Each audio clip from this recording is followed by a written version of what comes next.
Assalamualaikum warahmatullahi wabarakatuh. Anak-anak ibu yang sholih dan sholihah, hari ini kita belajar pelajaran Sejarah Kebudayaan Islam atau SKI untuk kelas 4.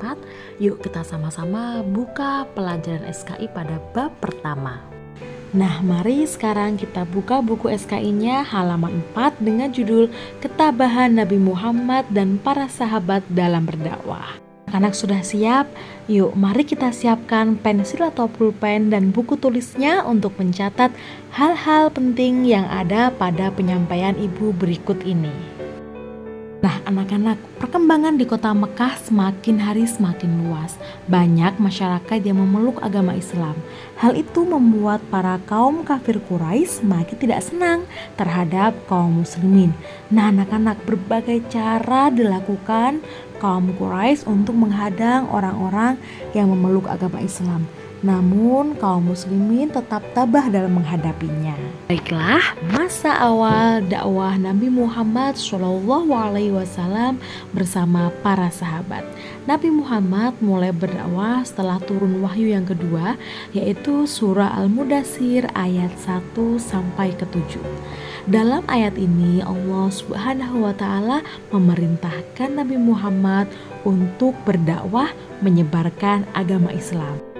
Nah anak-anak, ada dua strategi dakwah Rasulullah. Yang pertama dakwah secara sembunyi-sembunyi, dan yang kedua adalah dakwah secara terang-terangan.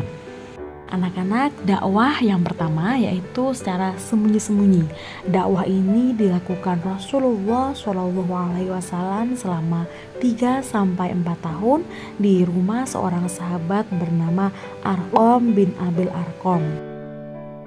Dalam dakwah secara sembunyi-sembunyi ini, orang-orang yang diajak untuk memeluk agama Islam masih berasal dari orang-orang terdekat dan yang berada di lingkungan Rasulullah SAW. Anak-anak, pada awal masa Islam itu hanya sedikit sekali orang yang memeluk agama Islam. Nah, orang-orang yang memeluk agama Islam pada masa awal Rasulullah menyebarkan agama Islam ini disebut dengan golongan as-sabiqunal awwalun, yang artinya orang-orang yang pertama memeluk agama Islam. Nah, untuk selanjutnya dapat kita simak video ibu di minggu depan. Cukup sekian dari ibu, terima kasih.